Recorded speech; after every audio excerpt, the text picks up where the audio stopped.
Tại nghĩa đang tây thả Warren Buffett អានសៀវភៅ 500 ទំព័រក្នុងមួយថ្ងៃហើយ Bill Gates អានសៀវភៅ 50 ក្បាលក្នុងមួយឆ្នាំយើងទាំងអស់គ្នាដឹងថាការអានគឺល្អប៉ុន្តែបញ្ហាគឺពេលបើកសៀវភៅភ្លាមយើងចាប់ផ្ដើមងងុយភ្លាមឬក៏អានបានតែពី3ទំព័រក៏ឈប់អានទៅវិញកុំបារម្ភការអានមិនមែនជារឿងពិបាកទេ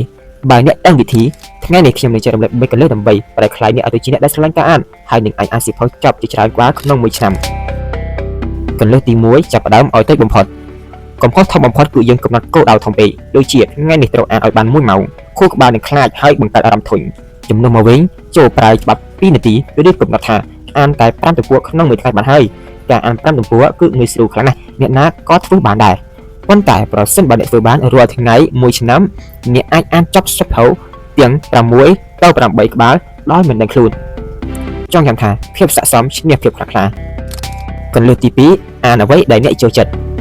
កុំបង្ខំខ្លួនឯងអានសៀវភៅដែលល្បីៗតែអ្នកមិនចូលចិត្ត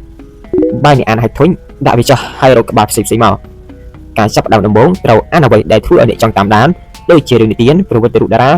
ឬសៀវភៅចិត្តវិទ្យាងាយៗនៅពេលអ្នកញៀននឹងការអានហើយចាំបន្តទៅអានសៀវភៅដែលពិបាកកន្លឹះទី3កុំចាត់របស់រំខានសត្រូវដែលធំបំផុតនៃការអានគឺទូរស័ព្ទដៃបើអ្នកកាន់សៀវភៅដៃម្ខាងនិងទូរស័ព្ទដៃម្ខាងអ្នកនឹងមិនអាចអានបានទេ